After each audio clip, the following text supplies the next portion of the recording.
Alright, so I'm doing some tinkering around here, and I've got something I think is really cool to show you guys here. Been messing around with this for quite some time. Uh, Taking its big brother out on quite a few investigations now, 4 or 5 anyway, and it performs very well.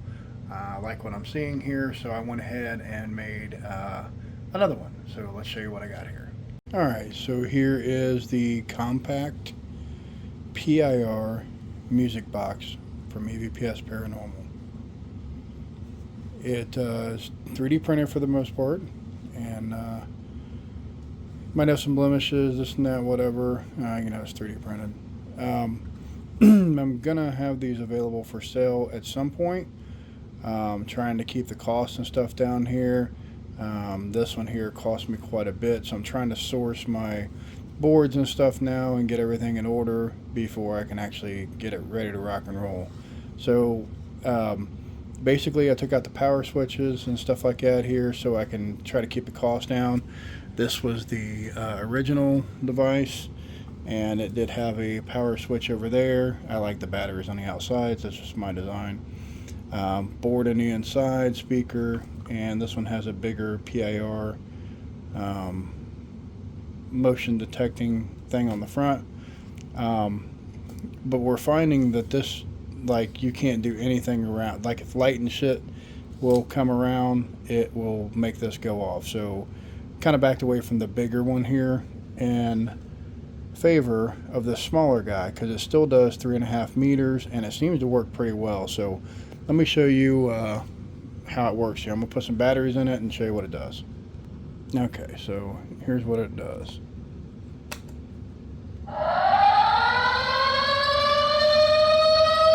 And yes, it's quite loud.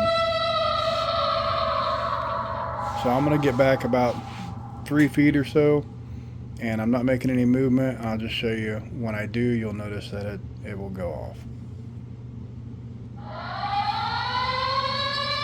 So it works quite well. It's quite loud. So when you sit this down in an investigation, you're going to have no trouble hearing it.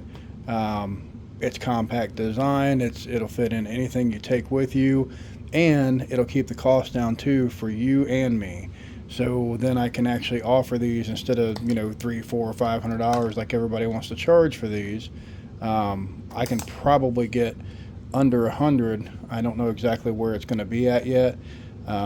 Once I get the boards sourced and figure out how much all that stuff's going to cost, I'll get a final price on it here. But these are definitely going to be something that is going to be inexpensive, and I'm going to add it to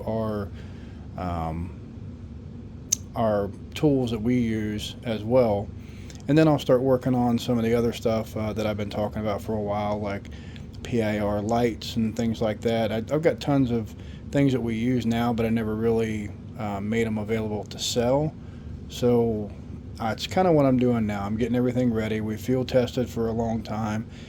These work really well. They're okay on the durability, but it is 3D printed. Just like I have metal screws going into the plastic here, you do have to be careful. You will strip them out. You really don't need to take this apart unless you just have a desire to. Everything inside should be all set and ready to rock and roll. The sound is already on the board. It's flashed over. So there's really no reason to get in there unless something happens. This wire design here was my idea instead of taking it through the bottom. I just like the way it looks, so there's no real particular reason there besides the way that everything looks here. I enjoy and like the look of this, so that's kind of why I went with what I did here. May change some things up in the future going forward, but this is the compact version of what we currently use now. And like I said, I should have some numbers here hopefully soon, and I can start getting these out to everybody. I know I've had a lot of people ask about them, and this is my compact design here that I think will help keep the cost down for everybody.